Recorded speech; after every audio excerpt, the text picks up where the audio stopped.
acheter au mauvais prix, ça peut te mettre dans la merde. L'année passée, une de mes amis qui m'appelle et me dit « Chris, malheureusement, succession, le terrain du voisin à côté vient de s'afficher comme quoi qu'il est à vendre. Puis il nous intéresse. Je comprends qu'il t'intéresse, il est directement à côté de chez vous. Fait que il m'appelle et il me dit « Regarde, combien tu penses que ça vaut? » Il me donne le numéro de l'eau, tout ça, je regarde mes affaires, je dis « Écoute, je check mes comparables. » Inconnu. Excusez-moi. Je check mes comparables. Je fais comme, OK, 58 000 pieds carrés, tic. Je regarde ce qui s'est vendu dans le secteur. Je dis, ça vaut à peu près 70, 75, selon moi. Il dit, OK, parfait. Eux autres, ils contactent le propriétaire parce qu'ils vendaient avec une pancarte Canadian Tire qu'ils avaient mis en amont chez eux. Fait que c'est une vente directement par le propriétaire. On appelle ça un AVPP, un à-vente par le propriétaire. Fait que, ils les appellent. Il dit, finalement, il dit non. Il dit, moi, je vais vouloir vendre 90 000.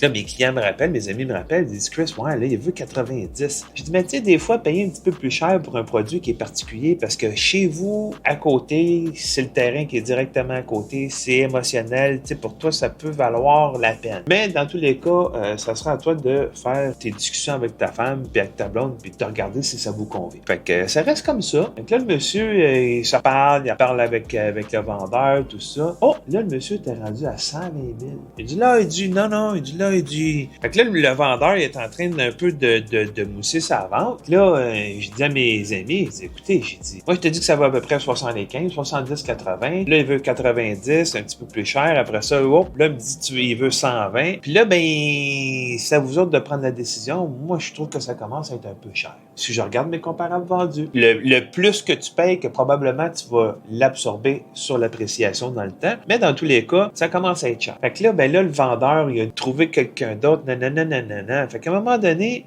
ils me disent, non, nous autres, on sortir, il est trop cher. Puis là, le vendeur a réussi à le vendre à quelqu'un d'autre pour 145 000. Là, je viens de vérifier le registre foncier. L'année passée, quand je vais chez mes amis, je vois que la pancarte est là. C'est le nouveau acquéreur qui remet le bien immobilier en vente. Puis je l'appelle, je dis, écoute, je fais un petit peu mon sneaky, tu sais. Je dis, je viens de passer, j'ai vu ta pancarte Canadian Tire, toi, tu vends le terrain. Ça fait combien de temps que tu l'as acheté? Il dit, ça fait pas longtemps, quelques mois, je l'ai acheté. J'ai dit, ben, c'est parce que on le revend parce que finalement, notre projet familial ne marche pas. Je dis, OK, parfait. Fait que je regarde ça. Je dis, combien tu demandes? Il dit, je demande 190 000. Eh boy, 190 000. J'ai dit, c'est quoi les particularités? T'sais, moi, je les avais vues comparables. Là. Ça vaut 70, 80 000. T'sais. Puis on s'entend, là, ça prend pas 40% à une année, là, un terrain. Là. Ça dépend de certains terrains.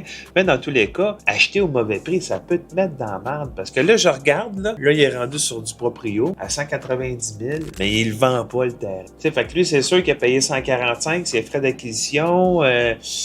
Dans tous les cas, ce que je veux dire, c'est que acheter au mauvais prix, des fois, ça peut te mettre dans la merde. Même si c'est pour une longue période, t'assure-toi de bien payer le bon prix. Puis souvent, ben, ça prend un courtier immobilier qui va te sortir tes comparables. Bravo à mes amis qui ont eu la bonne réflexion de dire « Hey, Christian, tu peux-tu nous dire, selon toi, selon le marché, là, combien ça peut valoir, ce terrain-là? » Parce que si eux autres l'avaient payé 145 puis qu'ils avaient voulu aussi le revendre rapidement, mais ils auraient été pognés avec ça.